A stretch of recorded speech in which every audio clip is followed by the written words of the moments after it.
সুপ্রিয় দর্শক, 2 জানুয়ারি রোজ বৃহস্পতিবার রাজধানী শ্যামবাজার থেকে আজকে সরাসরি আজকের বাজারে কত টাকা করে বিক্রি করছে সরাসরি পাইকারি দাম আপনাদেরকে আপডেট দেব দর্শক। আর যারা বীজ নিতে চান অবশ্যই স্ক্রিনে দেওয়া নাম্বারে যোগাযোগ করেন। আর কথা না বাড়িয়ে সরাসরি আমরা বিক্রেতার কাছে চলে যাব। আজকের বাজারে কত টাকা করে পেঁয়াজ, আদা, রসুন, আলু বিক্রি করছে। ওয়ালাইকুম আসসালাম ভাই, বাজারের আজকে অবস্থা কি? একটু বাজার আজকে কালকে তো 2 একটা বেশি ভাই, আজকে 2 একটা বেশি ভাই। আচ্ছা, একটু পেঁয়াজ দেখান ভাই। এই পেঁয়াজটা আমি গতকাল 38-37 বেচছি, আজকে 40 টাকা বেচলাম ভাই। এটা আপনার নাসিক পেঁয়াজ, বাংলাদেশে জন্মিছে, বাইরের মাল। আচ্ছা, এটা তাহলে গত 2-1 দিন আগে কয় টাকা ছিল? এটা 4-5 দিন আগে ছিল 40-42, তারপরে 35-36 চলে আসছিল। হ্যাঁ, তারপরে 35-36 চলে আসছিল, আজকে 40 টাকা। হ্যাঁ, মাল নামতেছে, আসতেছে, মাল নামবে ভাই। এটা দেশি অরিজিনাল, এটা 45 বেচবো ভাই। এটা 45, হ্যাঁ, 42 টাকা দাম কইতেছে, আমি দিচ্ছি না, 45-44 বেচবো। এটা মুড়ি কাটা না? এটা মুড়ি কাটা, নতুন বাংলাদেশি মাল, নতুন বাংলাদেশ। এই যে আমরা দেখতে পাচ্ছি এটা, হ্যাঁ, এটাও আপনার নাসিকের মাল, বাংলাদেশে জন্মিছে। এটাও আমি 38-34 টাকা বেচবো ভাই। যা কাল ছিল 35-36 টাকা, 38 টাকা বিক্রি হ্যাঁ, 38 টাকা বেচবো। এটা একটু ভালো মোটা মাল তো, এই জন্য আমরা দেখতেছি এটা। হ্যাঁ, ওটা 100 পেঁয়াজ ভাই, হাই সুপার কোয়ালিটি বাংলাদেশি মুড়ি কাটা। ওটা 45 আছে, 43-42 বেচবো। আপনারা এখানে ওপেন করে বিক্রি করেন? ওপেন করে দেখা দিয়ে করবে, সমস্যা নেই। এখানে কোনো কারিসাদি নাই? না। একটা ছোট পেঁয়াজ দেখতেছি, এই পেঁয়াজটা কত? এটা 32 টাকা, আমি 25 টাকা হলে বেচবো, সমস্যা নাই। 28-30 টাকা বেচলাম। ওটা গুটি মাল তো, কাটি মাল। মাল আসলো না কেমন? হ্যাঁ, মাল নামতেছে ভাই, দেখেন মাল নামতেছে। রসুন কত বিক্রি করতেছেন? রসুন 160-70 টাকা দেশি, 60 থেকে 70 টাকা। হ্যাঁ, আর চায়না বিক্রি করতেছি 190 থেকে 205। এই যে এটা, হ্যাঁ, এটা 40 টাকা বিক্রি হলো ভাই, 40 টাকা। 40 টাকা বিক্রি? হ্যাঁ, নাসিক বীজ বাংলাদেশের 40 টাকা বিক্রি। 40 টাকা, হ্যাঁ। এখন তাহলে ভাই আপনাদের তো মনে করেন এই যে, তবে আমি কিছু কথা না বললেই হয় না, এখানে খারাপ আমি এক পাশে সাইডেই কাটা হয়তো ভাই। জি, অনেক এখন কিছু না বললে হয় না। আমি সরকারকে আবেদন করি, ভারতের কোনো মাল যেন 2 মাসের মধ্যে না আসে। এই যে বাংলাদেশের যে পিসটা দিচ্ছে, আমাদের বাংলাদেশের চাহিদা মিটে যাবে। এই যে পিস আছে, আর বাইরের কোনো পিস লাগবে না ভাই। মনে করেন ভারতের নাকি পেঁয়াজ বন্ধ করে দিল এবার। ভারতের পিস বন্ধ 2 মাসের জন্য, আর নতুন কোনো আইপিও হবে না। যে আইপি করা আছে ওই মালগুলি আসবে। তো আমার মনে হয় যে বন্ধও করে দিতে পারে। ভারতের কৃষক ইতিমধ্যে কান্নাকাটি শুরু করে দিচ্ছে, বাংলাদেশিরা আমাদের পেঁয়াজ নেবে না কেন। সেই জন্য আমি বলতে চাই, যতই কান্নাকাটি করুক, আমাদের বাংলাদেশের কৃষকেরও কান্না আছে। এই পিসটা যদি 60-70 টাকা বিক্রি করতে পারে, তাহলে ক্যাশ করবে কৃষকের। আর যদি মনে করেন 30-35-40 টাকা বেচে, 3 ভাগের 2 ভাগ লস যাবে, 1 ভাগ টাকাও পকেটে আসবে না। তাহলে ভাই আপনারা কমিশন কয় টাকা? কমিশন রাখি আমরা, যারা বিক্রি করে 1 টাকা, আর যে কিনে নেয় তার কাছে 40 পয়সা, উভয় মিলে 1 টাকা 40 পয়সা কমিশন। সেই জন্য আমি বলি, ভারতের পেঁয়াজ যেন কখনো বাংলাদেশে প্রবেশ করতে না পারে। ওদের যে আলু পচতেছে, পিস পেঁচতেছে, গঙ্গা নদীতে যেন ফেলে দেয়, বাংলাদেশের চিন্তা যেন আর না করে। আমি মোদী সরকার যখন আমাদের পিসের প্রয়োজন ছিল, তখন মোদী সরকার আমার পিস দেয় নাই। বাংলাদেশে একটা প্রভাব ফেলা দিয়েছিল, পুরান পিস অনেকেই রাখি ব্যবসায়ীরা সিন্ডিকেট করে মনে করছিল 8-10 হাজার টাকা মন বেচবো, কিন্তু তখন আমাদের পাশে কেউ দাঁড়ায় নাই। তখন ভারতের সরকার কিন্তু আমাদের কাছ থেকে শুল্ক 40% নিয়ে নিছে। এটা কৃষকের টাকা আমরা দিছি। সেই জন্য বারবার বলতে চাই, ভারতের পিস যেন বাংলাদেশে না আসে, আর এই রকম কোনো সিন্ডিকেট না হয়, আর এই মুড়ি কাটার নতুন যেন প্রভাব না পড়ে। আমি সতর্ক করে দেই, খবরদার, ভারতের পিস কখনো যেন এই বাংলাদেশে প্রবেশ না করতে পারে। ভারতের পিস ছাড়া আমাদের পাকিস্তানের পিস আছে, বার্মার পিস আছে, চীনের পিস আছে, চায়নার পিস আছে, অন্য রাষ্ট্রের পিস আসুক, আমাদের কৃষকের কোনো নাই, ক্ষতি হবে না। আমাদের বাংলাদেশের পিস নাম্বার 1 থাকবে। তখন আমাদের বাংলাদেশের পিসের কৃষকরা ভালো থাকবে, বিক্রি করতে পারলে 1 মোট ডাল ভাত খাইতে পারে বাংলাদেশের। আমরা কিন্তু বাংলাদেশের কৃষক নিয়ে নড়াচড়া করি। এখন হচ্ছে আমরা বাংলাদেশের কৃষক বাঁচুক, এটা আমরা চাই অবশ্যই। এখন আপনার যদি কেউ যে আপনি বীজ এবার দিবেন, আপনার আজকে আমরা সরাসরি এই নাসিকের বীজ দেবো।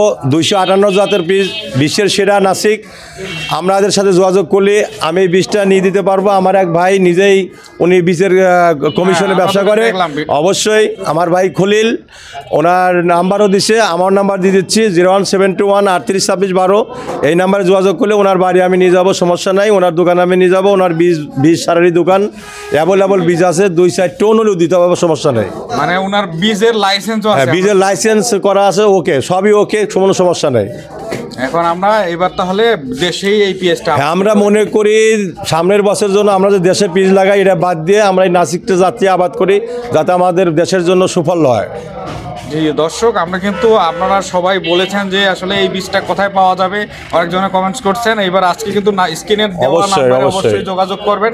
আমরা সরাসরি যে প্রথম বীজ এনেছে তার কাছে আজকে আপনাদেরকে কথা শোনালাম আজকের বাজারে বীজ। আপনারা অবশ্যই এই বীজ আবাদ করবেন, 200 থেকে 220 মণ পর্যন্ত বিঘা প্রতি আসবে। এটা অবশ্যই আপনারা সফলতা 200 প্লাস আসবে, সমস্যা নেই। 180 থেকে 200 প্লাস।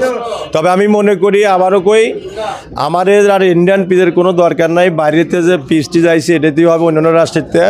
আর আমাদের সামনে রোজা আসতেছে, রোজার জন্য অনেক করাচিতে পাকিস্তান থেকে, চীন থেকে, সৌদি আরব থেকে অনেক রোজার জন্য নিত্যপণ্য এসেছে। এটাতে আমাদের হয়ে যাবে, রোজার কোনো আর কিছু ভয় নাই। এটাই আমাদের রোজায় কোনো জিনিস অভাব হবে না। এসে পৌঁছা গেছে চট্টগ্রাম বন্দরে। আমি চট্টগ্রাম বন্দর এসে পৌঁছাইছে, কোনো জিনিসের আর অভাব হবে না। আমি মনে করি কৃষকের কোনো চিন্তা নাই ভাই। আপনারা আস্তে আস্তে পিস তুলবেন, যার 10 বিঘা আছে সে 2 বিঘা তুলেন আস্তে আস্তে।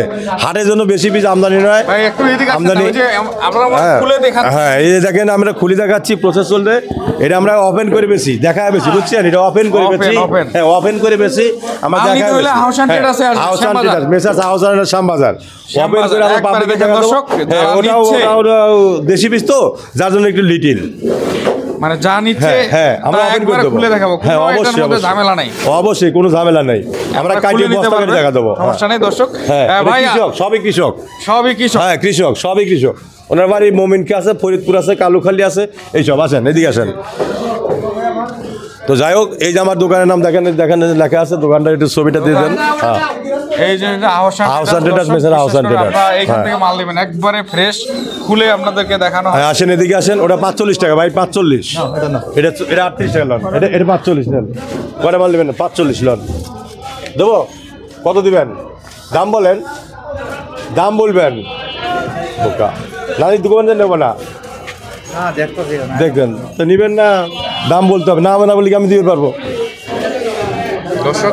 তো যাই হোক, আমি এখন আর বিশেষ কথা বাড়াবো না। মাল আসছে না? হ্যাঁ অনেক মাল আছে, আরও আসবে।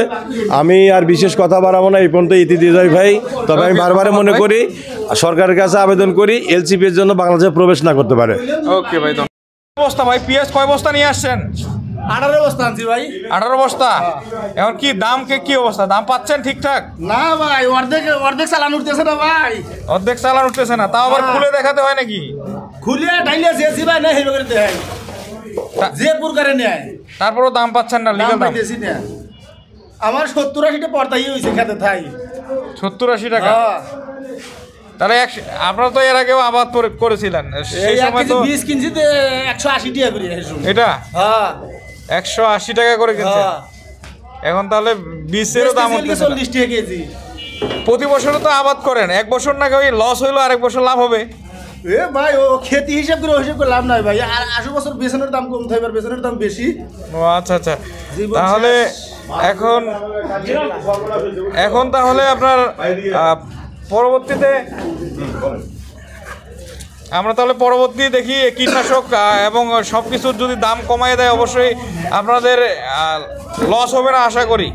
এবার তো আমরা লস খাইছি, এবার কিভাবে আরো কমাইবে না? সব আল্লাহ ভরসা, আল্লাহ ভরসা। হ্যাঁ দেখা যায়। আমি আবারও বলি, সার এবং বিষ কীটনাশকের জন্য দাম কমা দেয়, নইলে কৃষক কিন্তু ক্ষতিগ্রস্ত হবে। আপনি নিজেই তো প্রমাণ পাইলেন। এই কৃষকের পাওয়ার টিলার, ডিজেল পর্যন্ত এবং সার বিষ এভরিথিং যা লাগে কৃষকের, আপনি তো নিজেই কৃষকের কানে মুখে শুনলেন কি বলে। এই তো পাকা কৃষক, বোঝেন নাই? 1 নম্বর এর উপর কৃষক না, এরা কিন্তু ওর কিছুই নাই, ওর আব্বার আছে। 25 ভাই বীজ বুনছে, বুঝছেন? ওর আব্বার কিন্তু কিছুই নাই, ওর আছে। তো যাই হোক, আমি বলি করি সার বিষ এভরিথিং যে জিনিস লাগে কৃষিকাজের জন্য, এটার জন্য সম্পূর্ণ দাম কমা দেয়। ঠিক আছে।